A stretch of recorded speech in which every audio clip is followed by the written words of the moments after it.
9월 19일 주일 예배 성부와 성자 그리고 성령 하나님의 이름으로 시작하도록 하겠습니다. 여러분 이제 오늘 우리들 함께 나눌 하나님 말씀 보겠습니다. 예레미야 애가 3장 22절부터 26절 기록되어 있는 말씀 우리 함께 보도록 하겠습니다. 여호와의 인자와 긍휼이 무궁하심으로 우리가 진멸되지 아니함이니이다. 이것들이 아침마다 새로우니 주의 성실하심이 크시도소이다. 내 심령에 이르기를 여호와는 나의 기업이시니 그러므로 내가 그를 바라리라 하도다. 기다리는 자들에게나 구하는 영웅들에게 여호와는 선하시도다. 사람이 여호와의 구원을 바라고 잠잠히 기다리는 것이 좋도다. 아멘. 우리 기도하겠습니다. 하나님의 임재를 믿고 우리는 하나님께 예배를 드립니다. 그리고 하나님께서 설교자를 통하여 우리들에게 하나님 말씀을 전하심을 믿고 이제 우리들이 주의 말씀을 들으려고 합니다. 설교자에게 하나님 말씀을 잘 증언할 수 있는 힘과 은혜를 더하여 주시고 듣는 교우들 모두에게는 하나님의 말씀을 들을 수 있는 믿음과 지혜를 더하여 주시옵소서. 하나님의 말씀이 우리들 모두의 즐거움이 되기를 바라고 그리고 주님의 말씀이 우리의 삶을 이끌어가는 강한 힘이 되기를 원합니다. 주의 말씀을 따라 사는 우리 모두의 삶이 하나님께 큰 기쁨과 영광이 되기를 소망합니다. 저는 어제 뉴스를 보다가 무척 마음이 좋지 않은 그런 뉴스를 저는 보았습니다. 미국에서 아프간에 드론을 가지고 공격을 했는데 그만 실수로 민간인들에게 공격을 해서 민간인들이 죽었다는 그런 뉴스를 저는 어제 봤습니다. 저의 마음을 더 아프게 했던 것은 그렇게 죽은 민간인들 중에 어린아이가 무척 많이 있다는 바로 그 소식, 바로 그것이 제 마음을 더 편치 않게 그렇게 만들어 주었습니다. 전쟁이라고 하는 것은 무척 참혹하고 그리고 무척 잔인하고 나쁜 것이라고 그렇게 생각을 합니다. 전쟁보다 더 나쁜 것이 있을까? 있을지도 모르겠지만 저는 전쟁보다 더 나쁜 것이 무엇이 있는지 저는 아직까지는 생각나지 않습니다. 전쟁은 참혹하고 잔인하고 그리고 나쁜 것입니다. 그것은 지금 우리 시대의 전쟁만 그런 것은 아닙니다. 모든 전쟁이 다 그렇습니다. 예레미야, 이 사람은 전쟁을 경험을 한 그런 사람입니다.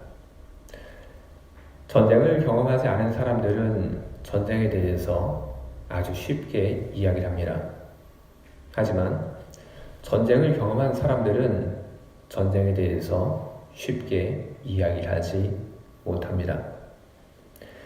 예레미야는 전쟁의 참혹함을 처음부터 끝까지 다 보았습니다. 전쟁이 일어나기 전에 예레미야가 봤던 것은 뭘까요? 전쟁을 쉽게 이야기하는 사람들, 그 사람들을 예레미야는 보았습니다. 뭐 까짓거 전쟁하지 뭐 죽기밖에 더 하겠나? 당시 사람들도 이렇게 전쟁에 대해서 쉽게 이야기했습니다. 그리고 설마 했던 그 전쟁이 드디어 시작이 됐습니다. 전쟁이 시작이 되니까 젊은이들이 전쟁터로 끌려나갑니다. 그리고 사람들은 잔인한 전쟁의 현실을 겪게 됩니다. 전쟁에 끌려나갔던 젊은이들이 죽고, 또 어떤 젊은이들은 손과 발이 끊어진 채 집으로 돌아옵니다. 그런 전쟁이 계속되었고, 그러다 전쟁이 끝이 납니다. 이스라엘이 전쟁에 패배한 그 일로 전쟁이 끝이 나게 됩니다. 예레미야 애가를 보게 되면 이런 전쟁의 그 상처들, 그 이야기들이 예레미야 애가에 잔뜩 도배가 되어 있습니다. 예레미야 애가의 한 부분만 이 전쟁에 대해서 나쁘다, 힘들다, 아프다 그렇게 이야기를 하고 있는 것이 아니라 예레미야 애가 처음부터 끝까지 전쟁의 그 참혹함, 슬픔, 고통 그런 이야기들이 예레미야 애가에 도배가 되어 있습니다. 예를 들어 이런 이야기가 있습니다. 재산을 빼앗긴 이야기. 땅도 집도 갑자기 남의 손에 넘어갔습니다. 내 집에 우물이 있었고 그리고 내 샘이 있었습니다. 며칠 전까지만 해도 내 집에 있는 우물에 가서 물을 떠서 마셨고 내 집의 샘에 가서 마음껏 그 물을 갖다 마셨습니다. 그런데 불과 며칠 사이에 달라졌습니다. 다른 사람이 와서 내 샘이었던 것을 그만 빼앗아 갔습니다. 그래서 이제는 물을 마시려고 하면 마음대로 마시지 못합니다. 물을 마실 때마다 돈을 줘야 합니다.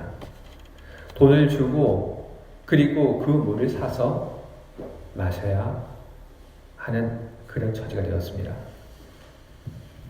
자기 산에 있던 나무, 그 나무를 언제나 필요할 때 잘라다가 불을 떼고 사용을 했습니다. 그런데 이제는 그것도 마음대로 하지 못합니다. 며칠 전까지만 해도 내 산이었고 그리고 다 내 나무였는데 이제는 그렇지 않습니다.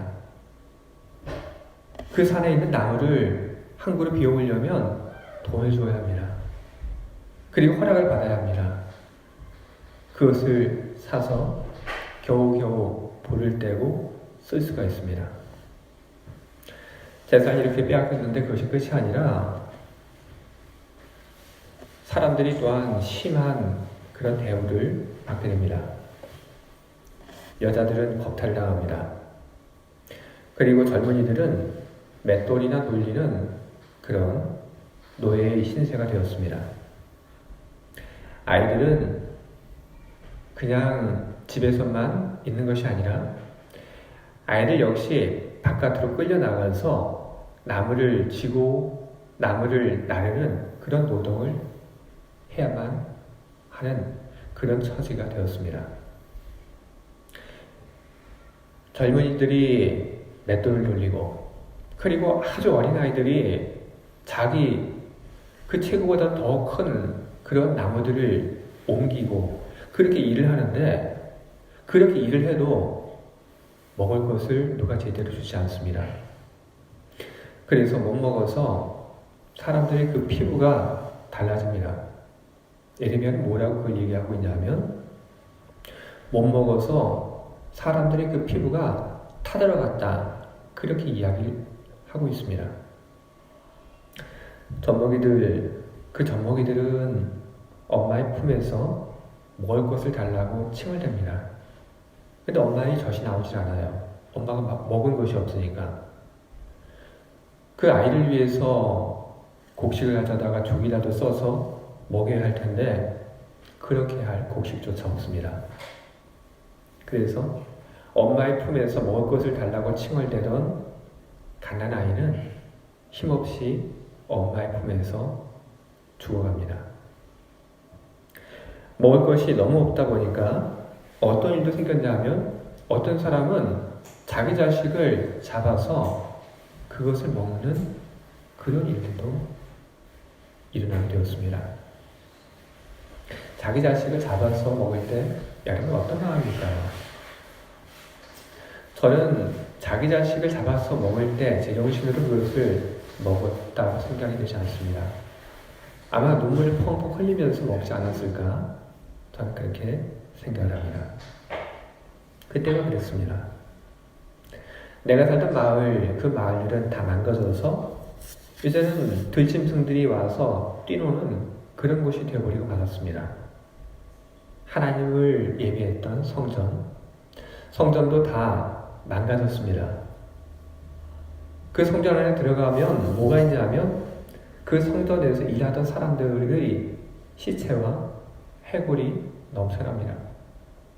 성전에서 일하던 사람들, 그 사람들이 그 성전 안에서 무차별하게 죽임을 당했습니다.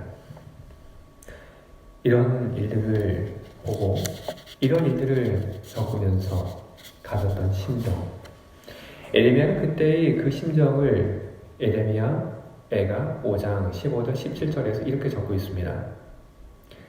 가슴에서는 즐거움이 사라져 춤 대신에 울음이 터져 나왔습니다. 우리 마음은 쓰라리고 우리 눈앞은 캄캄합니다. 즐거움 없고 눈물이 나고 미래도 없고 캄캄하다. 우리는 이해가 됩니다. 그 속에서 또 어떤 마음도 생겼냐면 이 지경이 되도록 만든 사람들, 그 사람들에 대한 분노와 원망도 마음속에 생깁니다. 나라가 이렇게 됐는데 나라를 이렇게 만든 사람들, 그 사람들이 어디 있나 찾아보니까 자기 살 길을 찾겠다고 나라의 지도자들은 다 도망가고 없습니다. 그래서 그 사람들에 대한 분노가 치밀어 오릅니다. 허황된 예언을 한 예언자들이 있습니다. 괜찮다, 싸움해도 된다, 이긴다, 하나님의 뜻이다, 이렇게 이야기했던 예언자들. 그 예언자들에 대한 그 원망이 확 치밀어 오릅니다. 또 죄를 지은 앞세대들, 선조들은 간대 없고 그 선조들이 한 그 일들에 대한 그 결과들, 그 나쁜 결과들, 책임들, 이것을 떠맡게 된 세대들, 그 세대들이 느끼는 억울함, 그런 것이 에레미야에게도 생기게 되었습니다. 이렇게 에레미야서를 보게 되면 전쟁의 끔찍한 그런 모습들, 그리고 전쟁이 남긴 사람들의 그 파괴된 정신과 마음, 그런 것들이 많이 보이곤 합니다. 그러나 에레미야의 애가를 통해서 우리들에게 전하고 싶은 메시지는 여러분, 전쟁의 끔찍함이 아닙니다. 전쟁이 끔찍하다고 하는 것, 전쟁이 참혹하다고 하는 것, 에레미야는 우리들에게 그 메시지를 전하려고 하는 것이 아닙니다. 에레미야는 오늘 이 말씀을 통해서 우리들에게 중요한 신앙의 메시지를 전하고 있습니다. 전쟁의 끝, 모든 것이 파괴되고 모든 것이 잃어버린 그 후, 여러 가지 생각과 여러 가지 마음이 교차된 그 후에 에레미야는 무엇을 깨닫냐면 하나님이 나의 모든 것이다, 그것을 깨닫습니다. 에레미야는 말을 합니다. 에레미야 3장 24절을 보게 되면 내 심령에 이르기를 여호와는 나의 기업이시니 그러므로 내가 그를 바라리라 하도다. 여러분, 바로 이 말씀이 제가 여러분에게 말씀을 드린 바로 그 내용입니다. 하나님은 나의 모든 것이다. 바로 그런 뜻이 바로 예레미야가 한 말입니다. 일반적으로 기업이라고 하게 되면 그게 뭐냐 하면 회사입니다. 그렇죠. 무슨 기업. 근데 성경에도 보게 되면 기업이라고 하는 말이 참 많이 나옵니다. 근데 성경에서 나오는 이 기업이라고 하는 말은 여러분 회사가 아닙니다. 회사를 가리키는 그 기업과 성경이 이야기하고 있는 기업은 한문에서부터 전혀 다릅니다. 전혀 다른 말입니다. 성경에서 이야기하고 있는 기업, 한문으로 그 말을 들여다보게 되면 터전과 업이라고 하는 말입니다. 구체적으로 뭐냐면 하나님이 주신 땅, 그 땅을 이야기하는 겁니다. 이집트에서 살다가 젖과 꿀이 흐르는 가나안 땅으로 들어왔을 때 하나님께서는 그 가나안 땅을 히브리인들에게 주셨습니다. 그게 바로 하나님이 주신 기업입니다. 터전입니다.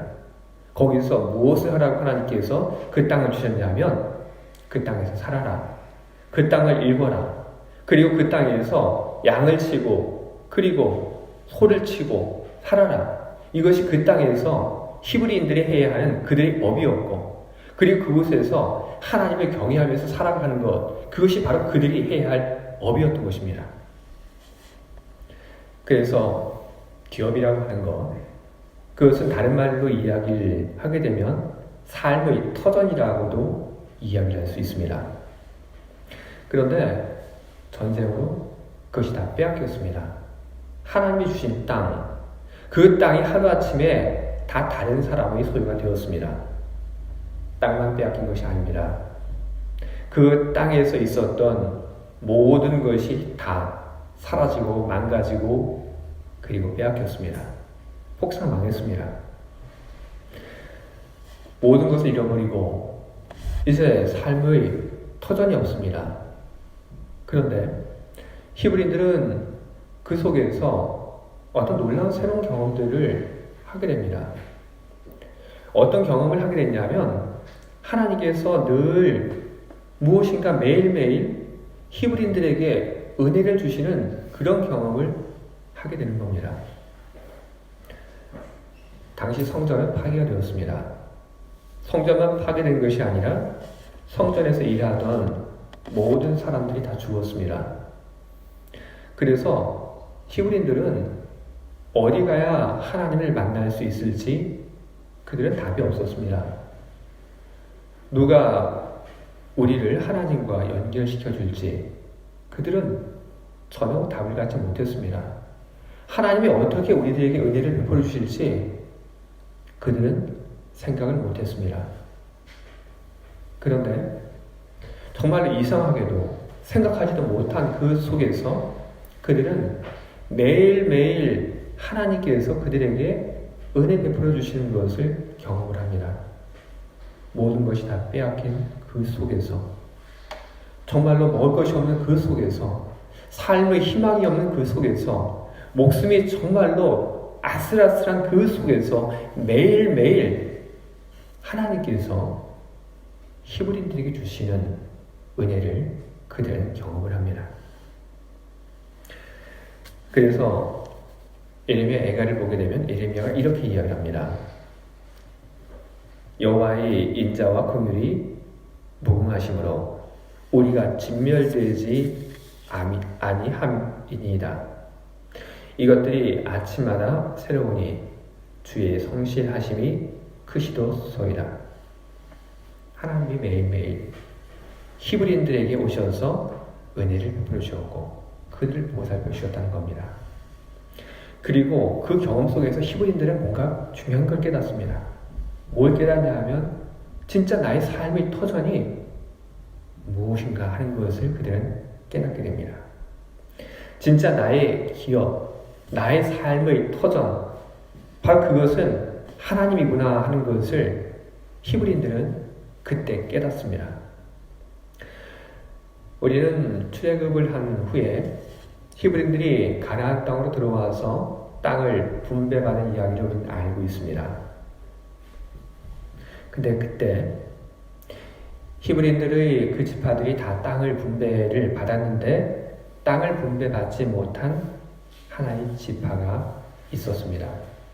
여러분 알고 계시죠? 레위 지파. 레위 지파는 왜 땅을 분배받지 못했습니까? 이유가 있죠. 땅이 아니라 하나님께서는 그 레위 지파에게 내가 너희들의 기업이 되어주겠다 그렇게 말씀하셨습니다. 그렇기 때문에 그들은 땅을 부름받지 않은 겁니다. 그래서 레위인들은 하나님이 우리의 기업이구나 하는 것을 그들은 늘 경험하면서 살았습니다. 그런데 다른 지파 사람들은 하나님이 나의 기업이라고 하는 그것을 점점 잃어버리면서 살았습니다. 대신 무엇이 나의 기업이라고 생각을 했냐면 할아버지가 세운 집, 아버지가 잘 닦아놓은 땅, 이것이 나의 기업이라고 그렇게 믿고 살았던 겁니다. 그런데 모든 것이 다 없어지고 맙니다. 집도 불타고, 그리고 밭도 다 망가지고. 그런데 하나님의 은혜가 계속 내리고 하나님의 은혜로 그들의 목숨이 끊어지지 않고 계속 이어지는 그 속에서 잃어버렸던 것을 깨닫게 됩니다. 아, 하나님이 우리의 기업이시구나. 레위인들뿐 아니라 우리에게도 하나님이 기업이시다. 하나님이 우리 삶의 터전이시다. 하나님, 그 하나님이 나의 전부이고 하나님이 나의 모든 것이다. 그것을 그 당시 사람들은 모두 깨닫게 됩니다. 저는 에레미야서의 에가에 기록되어 있는 이런 말씀을 보면서 무척 신선하고 큰 충격과 도전을 저는 받았습니다. 그러구나. 그런데 그것을 접하면서도 저의 마음속에는 한 가지 지워지지 않는 그런 궁금함, 그런 것이 저에게는 좀 남아 있었습니다. 왜 그랬냐면, 잃어버린 것이 비단 땅뿐이라면, 잃어버린 것이 비단 집뿐이라면, 잃어버린 것이 재산뿐이라면 괜찮겠지만, 히브리인들이 잃어버린 것은 그것뿐만이 아닙니다. 남편을 잃어버리고, 아내를 잃어버리고, 누군가는 딸을 잃어버리고, 아들을 잃어버렸습니다. 아까 말씀드린 것처럼 어떤 엄마는 자기 품속에서 아이가 죽어가는 그것을 지켜봐야만 했습니다. 그런 경험을 한 사람들이 어떻게 하나님은 나의 모든 것입니다, 이런 고백을 할 수 있었을까? 저에게는 그런 히브리인들의 그 고백이 참 멀게만 느껴지기도 했습니다. 그런데 그런 제가 이 우찌무라 간조의 그 글을 보면서 생각이 많이 좀 달라졌습니다. 우찌무라 간조의 그 이야기를 보면서 저는 이 에레미야서의 에가에 있는 이 일들을 저는 다시 한번 볼 수 있게 되었습니다. 이 우찌무라 간조는 1861년에 태어나서 1830년에 죽은 일본의 기독교 사상가입니다. 한국의 많은 기독교 사상가들이 이분의 제자이기도 합니다. 근데 이분이 젊었을 때 이분이 어떤 그런 생각을 가지고 있었냐면, 철저한 어떤 기독교적인 그런 신앙을 바탕으로 해서 죽음에 대해서 슬퍼하는 사람들에 대해서 이분은 무척 못마땅한 그런 마음을 갖고 있었습니다. 이분은 이해가 안 됐습니다. 왜 기독교 믿음을 가지고 있는데 왜 누가 죽었다고 해서 왜 울어? 왜 슬퍼해? 이 우찌무라 간조는 도무지 그것이 이해가 되지 않았습니다. 그래서 가까운 사람의 그 죽음을 보고 슬퍼하는 사람들을 접할 때마다 이 우찌무라 간조는 무슨 생각을 했냐면, 만약에 내가 그런 일을 당한다면, 만약에 내 주변 혹은 나의 사랑하는 사람이 죽게 된다면, 그래서 내가 그 사람을 떠나보내는 그런 일들이 생기게 된다면 나는 그렇지 않을 것이다. 나는 찬송과 기도를 통해서 그 순간을 위로하고, 그리고 나는 다시 만날 그런 소망 속에서 나는 떠나보내겠다. 아마 그렇게 하겠다. 할 거다. 그런 생각을 했습니다. 그런데 어느 날 이분의 아내가 죽었습니다. 이분의 아내가 죽고 나니까 이분이 평소 내가 이렇게 하겠다는 그런 생각처럼 하지 못했습니다. 너무 슬펐습니다. 제정신이 아니었습니다. 모든 일들의 의미가 사라졌습니다. 이분이 어떤 이야기를 후회했냐면, 나는 이전에는 기도하지 않고 밥을 먹은 적이 없었는데 그때는 기도가 되지 않아서 기도하지 않고 밥을 먹었다, 그렇게 얘기를 합니다. 자러 갈 때 그때 나는 늘 기도하고 잠을 잤는데 아내가 죽은 다음에 나는 그냥 기도하지 못하고 나는 잠자리 들었다, 그렇게 얘기를 합니다. 그 괴로움 속에 사탄은 많은 부정적인 생각을 심어줍니다. 하나님 어디 계시나 하는 생각. 그리고 네가 도대체 뭘 잘했냐? 네가 아내를 위해서 기도를 열심히 했으면 아내가 죽지 않았을 수도 있었을 텐데, 뭐 이런 생각들. 많은 부정적인 생각을 사탄은 끊임없이 간조에게 갖다 주었습니다. 그런 많은 부정적인 생각, 그리고 사단이 가져오는 그런 또 많은 또 영향들 속에 그런 있었고, 그리고 그 속에서 이 간조는 자기 아내에 대한 그 미안한 마음을 참 많이 가졌습니다. 아내가 평소 살아있을 때 이 우찌무라 간조에게 좀 미소를 지으면서 다가왔는데, 그때 이 간조가 아내에게 그냥 불쾌한 얼굴로 대한 그런 일들이 있었는데 그런 것들이 떠오른 겁니다. 그때 아내는 나한테 웃는 얼굴로 다가왔는데, 나는 그 웃는 얼굴로 다가온 내 아내에게 나는 불쾌한 얼굴로 나는 대했었지. 내 아내가 나를 위해서 많은 희생을 했는데 나는 내 아내에게 고맙다는 말을 나는 안 했는데, 내 아내가 너무도 힘들고 어렵고 지쳐서 위로해달라고 나한테 부탁을 했는데, 그때 나는 그 아내에게 위로의 말을 건네주기는커녕 나는 오히려 내 아내에게 연약함을 책망하고 그리고 거친 말로 대꾸했는데, 이런 생각이 간조에게 계속 떠오른 겁니다. 아내는 항상 친절했고 그리고 충성스러웠지만 그러지 못했던 자기 자신, 그런 자기 자신을 생각하면서 아내에 대해서 미안한 마음이 너무나도 컸습니다. 하지만 그 아내가 이미 죽고 세상에 없기 때문에 용서를 빌 수도 없습니다. 이런 마음으로 매일매일을 무기력하게 살고 있는데, 그러던 중에 간조가 그 하루는 아내의 무덤을 찾아가서 그 아내의 무덤에 꽃을 꽂는데 어디선가 하나님의 음성이 그게 들려옵니다. 하나님께서 간조에게 이렇게 얘기를 하셨다고 합니다.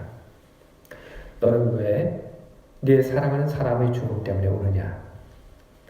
너는 지금도 아내에게 보답할 기회와 시간을 가지고 있다. 그녀가 너를 위하여 충성하였던 것은 어떤 보답을 받기 위해서 그랬던 것은 아니다. 그것은 너에게 바치는 자신의 희생과 충성을 통하여 내가 하고 있는 하나님의 일이 진보되기를 원해서였다. 그러니 만일 내가 진정으로 아내의 희생과 사랑에 보답하고 나의 일을 하기를 원한다면 내 이웃과 국민에게 진리를 가르치고 봉사해라. 집이 없어 거리를 헤매는 노파는 내 아내이고 또한 나다. 가난에 쫓겨 몸을 치우게 파는 소녀는 내 아내이고 또한 나다. 하나님 그런 이야기를 간조에게 하셨습니다. 하나님 간조에게 빨리 내 집으로 돌아가 내 아내와 내가 기뻐하는 일을 해라, 그렇게 말씀하셨습니다. 간조에게는 그때 하나님의 음성이 큰 충격이었고 도전이었고 그리고 삶의 전환점이었습니다. 간조는 후에 이런 이야기를 합니다. 나는 아내의 죽음으로 인해서 믿음을 잃었고 하나님도 잃어버렸습니다. 그러나 하나님께서는 나를 이전보다 더욱 강하게 회복시키셨습니다. 간절은 그의 삶의 자리를 잃어버렸습니다. 해야 할 일도 잃어버렸습니다. 하지만 하나님께서 그를 찾아오셨습니다. 하나님께서 그에게 삶의 자리를 마련해 주셨고, 하나님께서 그에게 해야 할 일을 알려주셨고, 그의 힘이 되어 주셨습니다. 간조가 직접적으로 하나님은 나의 모든 것입니다, 이렇게 말을 하지는 않았지만, 저는 충분히 이 간조의 이야기 속에서 저는 그런 고백을 그가 하고 있다고 저는 그렇게 생각이 됩니다. 예레미야 그리고 간조, 많은 사람들이 고백을 합니다. 하나님은 나의 모든 것입니다. 저는 여러분이나 제가 어떤 큰 고통을 겪기를 저는 원하지 않습니다. 하지만 저는 여러분이나 제가 예레미야 그리고 간조, 또 다른 믿음의 사람들이 가졌던 것과 같은 고백, 하나님은 나의 모든 것입니다 하는 그런 고백을 할 수 있고, 그 고백을 마음속에 담을 수 있기를 저는 바랍니다. 우리 아내, 남편, 아들, 딸, 그리고 집, 배는, 스위스, 여러분, 바로 이것은 우리 삶의 터전입니다. 그런데 우리 삶의 터전이라고 하는 것을 더 깊게 들여다보면 이 모든 것이 다 하나님께서 우리들에게 주신 것입니다. 그렇기 때문에 저는 이렇게 얘기할 수 있습니다. 그렇기 때문에 여러분은 이렇게 얘기할 수 있습니다. 하나님이 우리의 기업이고 하나님이 우리의 삶의 터전입니다. 이렇게요. 예수님께서는 우리를 위하여 세상에 오셨습니다. 그리고 예수님께서는 우리를 위하여 십자가에 죽으셨고, 그리고 우리는 그 사건으로 인해서 우리는 구원의 희망을 우리는 갖게 되었습니다. 우리는 구원의 소망을 가지고 우리는 지금 매일매일을 살고 있습니다. 바로 그것이 우리 삶의 터전인 것입니다. 우리는 주님을 믿는 믿음 가운데서 살고 있습니다. 우리 하루, 그리고 우리 일주일, 믿음을 제외하고 하나님을 제외하고 우리의 하루, 그리고 우리의 일주일을 이야기할 수 없습니다. 우리는 일어나 기도합니다. 우리는 밥을 먹을 때 하나님께 기도합니다. 우리는 잠자리에 들 때 하루를 지켜주신 하나님께 우리는 기도합니다. 만약에 우리들이 기도하지 않고 우리가 하루를 시작하고, 우리가 기도하지 않고 우리가 음식을 먹을 때 우리는 마음이 불편하다고 하는 것을 우리는 느낍니다. 우리는 그렇게 할 때 왠지 해서는 안 되는 그런 일을 한 것처럼 우리는 그렇게 느껴집니다. 바로 그것은 여러분들이 하나님 안에서 지금 살고 있다고 하는 그런 증거인 것입니다. 여러분이 주일에 교회를 옵니다. 여러분들은 해야 할 일들이 있지만 주일에 교회 가서 하나님을 예배하는 것이 당연히 내가 해야 하는 일들이라고 생각을 하며 다른 모든 계획을 뒤로 한 채 여러분은 교회로 여러분의 발걸음을 향합니다. 그것은 무엇입니까? 여러분이 하나님 안에 있다고 하는 바로 그런 증거인 것입니다. 이 모든 것을 볼 때 여러분은 하나님의 주신 그 터전 안에서 여러분은 지금 살고 있는 것입니다. 우리의 삶의 터전, 우리의 근거, 이 모든 것 다 하나님이 우리의 삶의 터전이고 그리고 우리의 기업인 것입니다. 우리는 이 속에서 우리는 세상을 이길 힘들을 우리는 얻습니다. 우리는 예수님께서 십자가에서 고난당하시고 죽음을 당하신 것을 우리는 보았습니다. 그러나 우리는 예수님께서 십자가에 달리고 고난을 당하신 그 사건 속에서 우리는 또 무엇을 보냐 하면 예수님의 그 십자가의 고통 가운데 함께 하시는 하나님을 우리는 바라봅니다. 예수님께서 십자가에 달려 고통을 당하실 때 하나님은 어디에 계셨습니까? 하나님은 바로 그 자리에 계셨습니다. 예수님께서 십자가 위에서 목숨이 끊어졌을 때 성경은 이야기합니다. 하늘이 어두워졌고 깜깜해졌다고. 그것은 여러분 무엇일까요? 바로 그것은 하나님의 마음인 것입니다. 예수님께서 십자가 위에서 목숨이 끊어졌을 때 그것을 지켜본 하나님의 마음이 그렇게 표현이 된 것입니다. 하나님은 그 자리에 함께하고 계셨던 것입니다. 그리고 예수님의 그 죽음 가운데도 하나님은 함께하고 계셨습니다. 그 죽음 가운데 함께하신 하나님, 그 하나님께서는 함께 하시는 것으로만 충분하다고 여기지 않으시고 고난당하고 그리고 버림받고 죽임을 당한 예수님을 다시 살리셨습니다.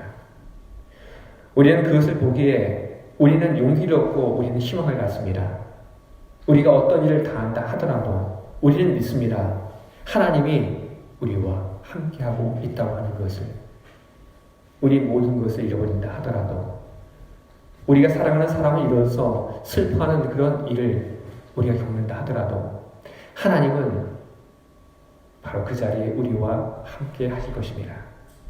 그리고 그것이 전부가 아니라 예수님을 다시 살리신 하나님의 그 능력이 우리의 미래를 바꿔놓을 것이라고 하는 그 소망을 우리는 갖게 되는 것입니다.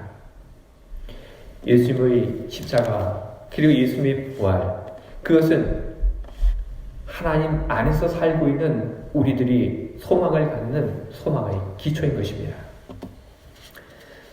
여러분, 아들이 나의 전부일 때 사람은 그 아들을 위해서 살아갑니다. 아들이 나의 전부일 때 그 아들을 위해서 고생하는 것 그건 아무것도 아닙니다. 기꺼이 고생하고 즐겁게 수고합니다. 땅이 나의 전부인 그런 사람들도 있습니다. 그런 사람들은 밥을 먹지 않아도 배가 고픈 걸 느끼지 못합니다. 왜냐하면 땅이 나의 전부인 것이기 때문에 내가 밥을 먹지 않아도 내가 밥을 먹지 않아서 생긴 그 돈으로 땅이 더 넓어지게 되면 그러면 배가 부르고 행복합니다. 그렇다면 여러분, 하나님이 우리의 삶의 모든 것이었을 때 그때는 어떻게 될까요? 그런 사람에게는 도대체 어떤 일들이 일어날까요? 그 사람은 하나님을 위해서 살아갑니다. 바울은 자기의 고생한 이야기를 합니다. 나는 목이 말랐고 나는 배가 고팠고 나는 매를 맞았고 나는 감옥에 들어갔고 나는 타고 가던 그 배가 난파를 당해서 나는 죽을 뻔했습니다. 바울이 그 이야기를 한 것은 왜일까요? 누군가의 그 동정을 얻기 위해서 바울이 그런 이야기를 한 것이 아닙니다. 바울이 그 이야기를 한 것은 나는 그런 일을 당했지만 그래도 나는 행복합니다. 그 이야기를 바울은 하고 있는 것입니다. 하나님이 나의 모든 것이었기 때문에 그 하나님을 위해서 당하는 이 고난이 나에게는 고난이 아니었습니다. 그 이야기를 바울은 하고 있는 것입니다. 하나님이 나의 전부일 때 우리는 주님을 위해서 살고 그리고 우리는 주님을 위해서 죽게 되는 것입니다. 제 사랑하는 우리 교우 여러분, 하나님, 그 하나님에게 여러분은 어떤 존재였습니까? 하나님에게 있어서 여러분은 하나님의 전부였습니다. 여러분이 하나님의 전부였기 때문에 하나님께서는 기꺼이 하나님의 아들을 이 땅에 보내시고 그리고 여러분을 위해서 십자가에 달려 목숨을 내놓으라고 그렇게 하신 것입니다. 십자가의 사건, 바로 그것은 여러분이 하나님의 전부였다고 하는 것을 보여주는 사건인 것입니다.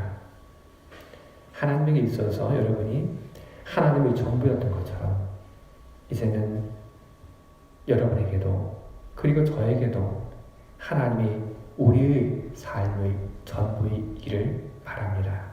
아멘.